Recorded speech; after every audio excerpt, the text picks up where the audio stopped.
Hello, welcome to Barber's Lifestyle Podcast. My name is James Nathaniel. And so, for the first episode, we're just going to talk about this new trend of barbers just breaking into the game, thinking they're going to make 100,000 first year out, right? So, in order to make that kind of money, it's all dedication.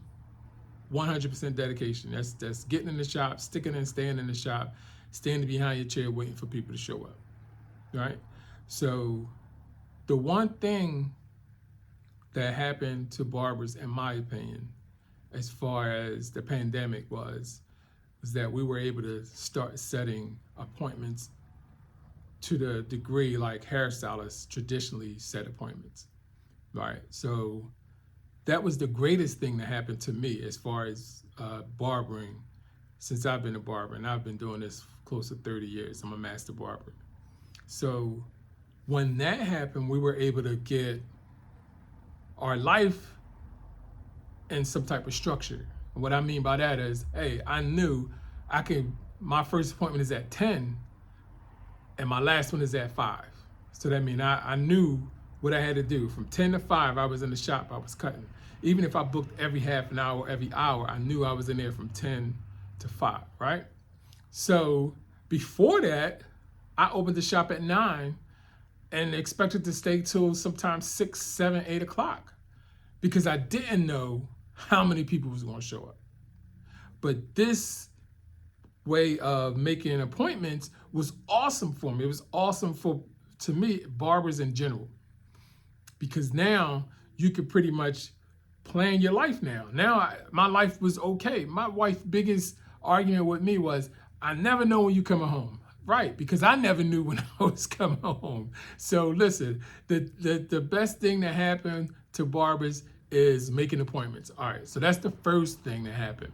The second thing that happened, that the price increase happened. The price increase, a lot of people complaining that barbers shouldn't be charging X amount of dollars. Listen, I've been cutting close to 30 years.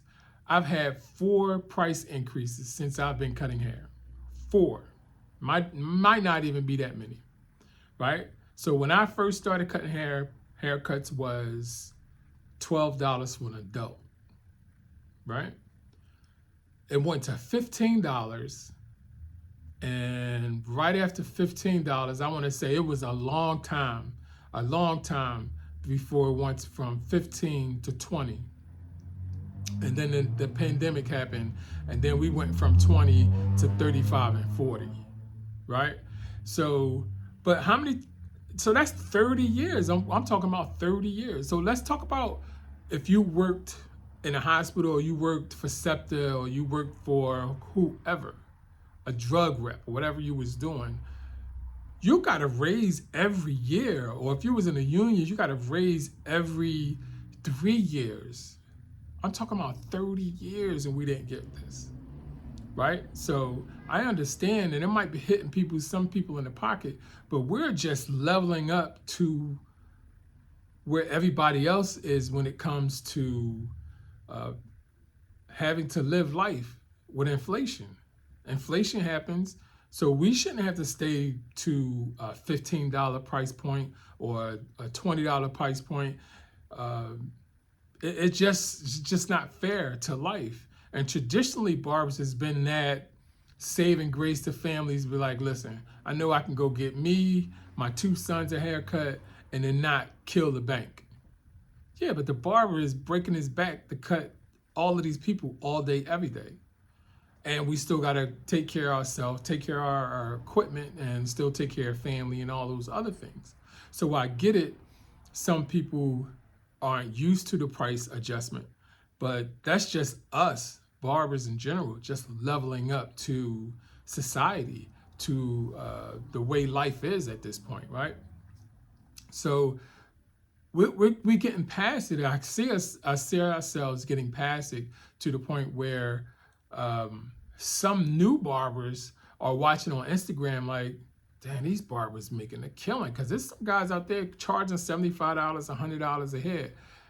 Go get your money, homie. I have no problem with that.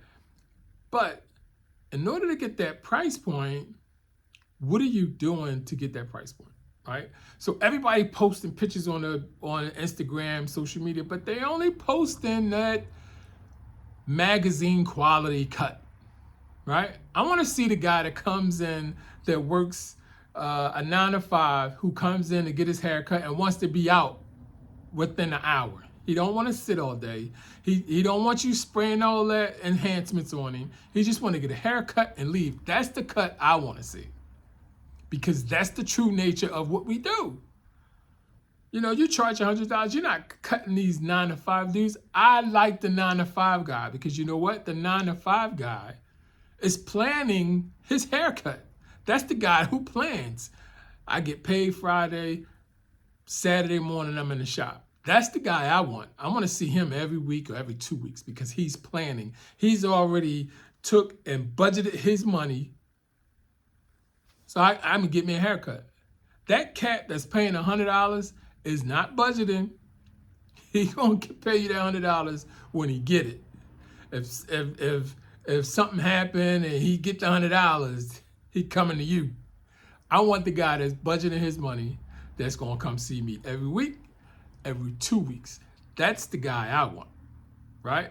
And he don't want me putting a whole lot of enhancements. He don't want all this extra frills. He want a nice low boy, sharp outline, fade the back, line my beard up, and I'm gone. They want to spend the rest of their Saturday out on the streets, especially when it's nice outside. Don't nobody want to sit in the barbershop all day like what I did when I was little. We stayed in the barbershop all day, right? So you went in the barbershop, it was nice and sunny. When you came out, it was dark.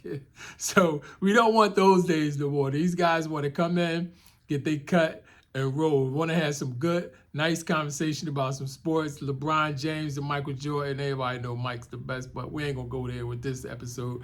But that's the kind of conversation, that's the kind of situation we mostly in. We're mostly in those situations. We're not mostly in this guy sitting in the barbershop in a chair for an hour.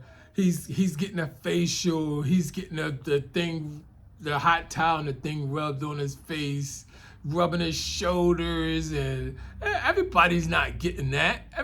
You can't do that to everybody. You talk about you going to set aside an hour and 15, an hour and a half for every client you cut a day. It's possible some people doing it. Okay, some people doing it, but no. We work in a neighborhood. We're not on Fifth Avenue. I want the everyday cat to come in here and get his haircut. That's what I want. I don't want all that other extra stuff. All right, you keep that. We might get a guy to come in. Hey, Jay, I'm going to a wedding tomorrow. Hook me up. All right, that's the guy that's when he's requesting that, get that little enhancements. He might get his beard super manicured, hair products all crazy in his hair. Right, but that's not the everyday case, right? So that when it comes to establishing yourself as a barber is when you can start making those super price points, is my point, right? So you cannot, I don't think as a new barber, because you have Instagram, because there are a lot of guys, they rely on Instagram and Facebook to show their work. So they might just start cutting, and inside of a year, they taking 1,000 pictures and they posting them. They posting them. And this is the way of the world, so I have no problem with it, right? So, but because you posting a whole bunch of pictures and you getting a bunch of likes, don't mean your price point should be where it is, right? Some people want to go make $100,000, $1,500, $2,000 a week and think that's where I need to be. No, that's not where you need to be. Where you need to be is building a clientele, slowly, methodically, provide a good service, be on time. See, that's the other thing with these newfound barbers. They want to come in when they want. They got an appointment at 10. I had a barber tell me he had an appointment at 10. The client showed up at 10. He said to me, I was waiting for him to call me. No, That's not how this thing works, bro. You got a 10 o'clock appointment, be here at 5 minutes to 10, right? Be here at 5 minutes to 10. This cat showed up 20 minutes late because he said he was waiting for the customer to call him after he made the appointment. I can't make this up. So listen, man, if you're going to do this, let's do it right. Now, I know it's going to be a lot of people telling me, hey, you're off, or no, that's not how this works. I'm telling you that this is how I see it. Slow, methodical, provide a great service, be on time, right? And then you could grow your price point.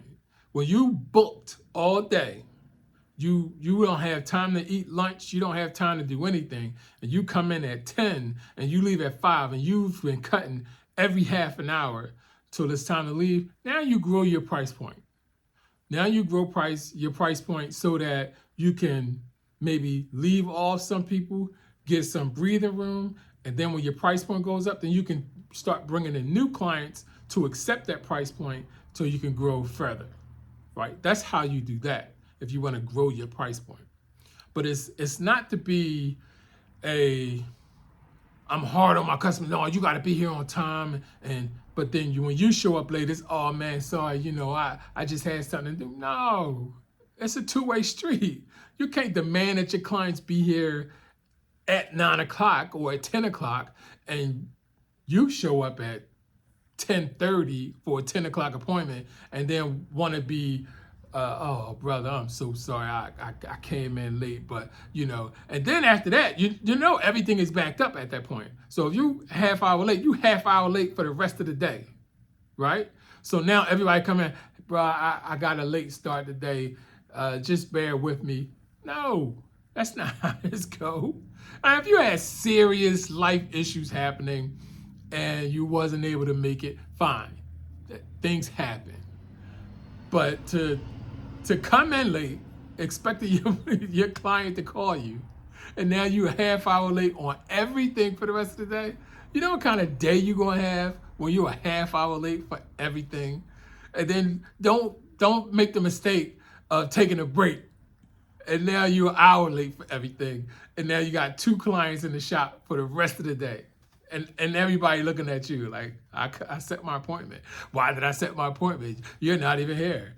Like, no. That's not how it works. So be punctual, be respectful of other people's time as if you want them to be respectful of your time. You want them to respect your appointment time, so you have to respect their time by being there on time, right? Now, sometimes you might get into a cut that might take a little longer than the half hour or 45 minutes that you allow. So when that next client walks in, you really need to be like, hey, bro, listen, I'm working on him. You're next in the chair. I'll be right with you, right? But that's just working in the moment. You're working through that moment or in that moment while you're cutting. You didn't show up late. Your client didn't show up late. And then you got to have something for when clients do show up late, right? It's clients that show up a half hour late for a 10 o'clock appointment. So now if you're taking, you're going to be in the same situation. You're going to be a half hour late for the rest of the day. So all your clients, when you walk in, you're going to have to apologize to them because this dude was late. So do you either cancel him, right? You can either cancel him and be on time for the rest of the day, or you can rush through his cut. I'd say cancel him. You can reschedule, you can put him on the back end of your day. Say, listen, I'm not gonna be able to cut you right now. I can put you on the back end of my day. So my last client was at 5. I can get you at 5:30. I'll put you down for 5:30, but you have to be here on time. Right? My clients, I give a 15-minute grace period, especially at the end of my day. If you're not here quarter after, I'm gone. It's been times that I'm in my car, I'm gone. I'm driving down the street and they like, hey, you left? Yes, I left. Your appointment was 20 minutes ago, 15 minutes ago. I'm not sticking around waiting. I'm gone. Yes, I'm gone. So We have to hold each other accountable. You have to hold your clients accountable. You have to hold yourself accountable. Right? That's the most important thing. So these things in barbering is the most important thing. Right? We're not talking about the most important thing is this magazine haircut that you post up once or twice a week on Instagram and just keep repeating that same cut. Right? I want to see the little kid that was fighting with you in the chair the whole time. That the mom said, give me a fade on the side, curly top, with 2 parts on the side, a grown man haircut, and the little kid is 2 and don't know how to sit still. And the mom is sitting in the waiting area on her phone, never stop scrolling. Right? I want to see that cut. Not the little kid that sat there. Because there's some kids that will sit there and get a grown man haircut and look super nice because you got the time and the energy to put into it. But I want to see the kid that was kicking, screaming, crying, kicking you.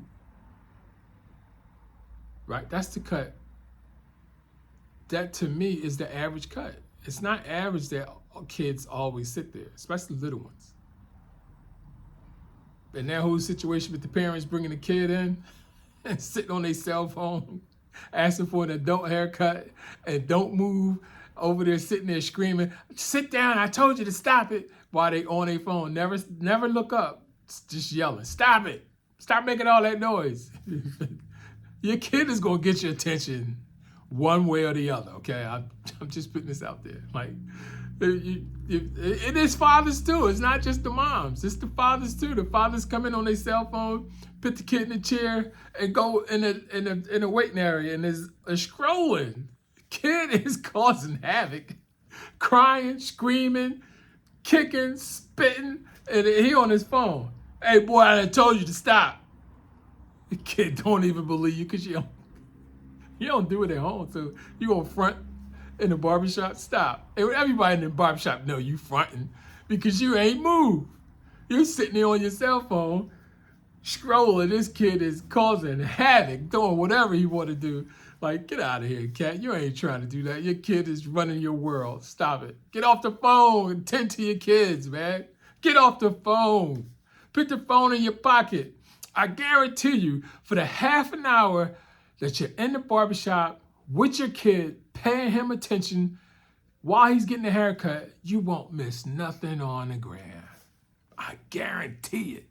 Because you know what? You could always go back and watch all that. That moment that you're missing the moment by being on your phone. What's more important?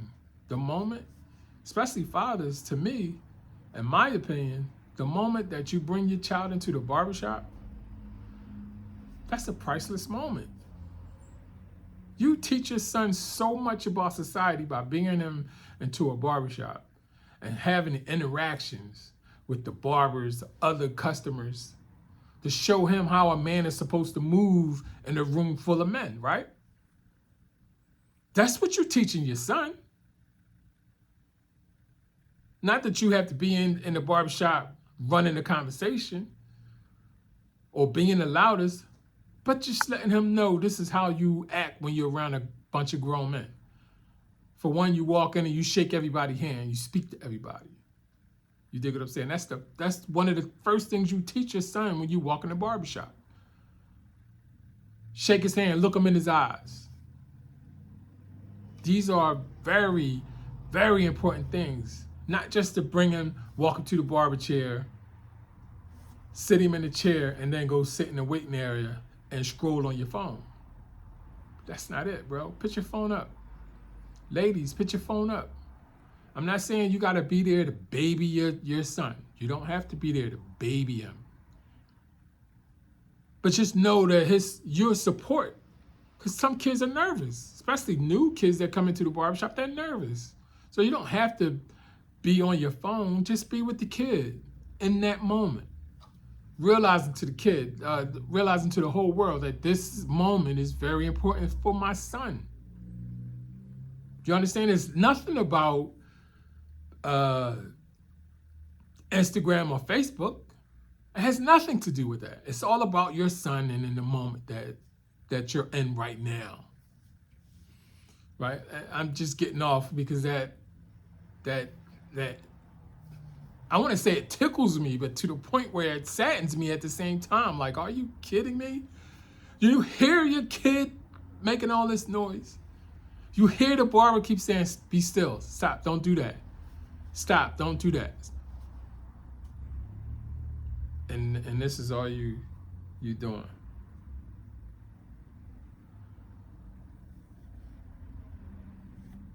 What kind of society we becoming? We take ourselves out of the moment. We take ourselves out of the moment of being a parent.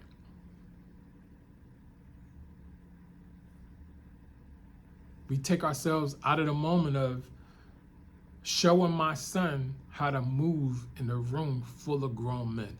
That's powerful. To me, that's powerful. How do you move? You just come in and you moving and you shaking everybody's hand and you the most bright light in the shop when you walk in. That's what you want to teach your son. It's not about being a sucker. You don't have to, everybody want to be this tough guy. Why? Why can't you be a nice guy in front of your son?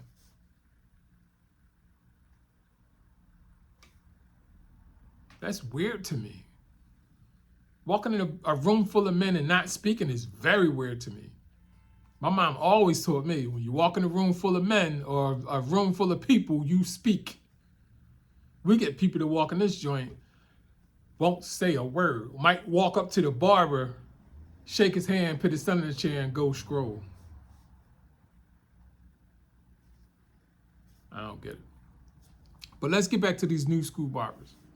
All right, so we've already discussed breaking into the business, right? And so on YouTube, you can probably learn just about anything that you want when it comes to barbering, right? But you can learn technique. You can learn just about, like I said, you can learn just about anything. But what you can't learn is that touch, right? Because they're showing you how to cut, but they don't show you the touch, the rhythm.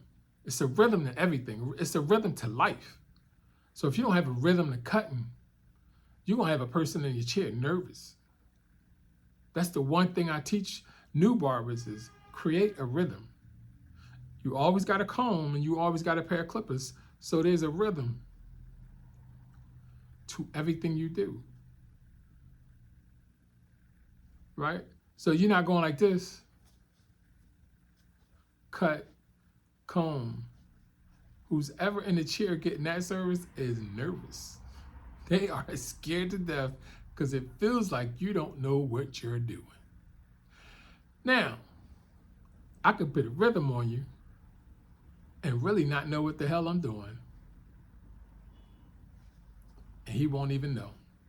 He feels the rhythm. He feels the rhythm around his hair. You start going like this,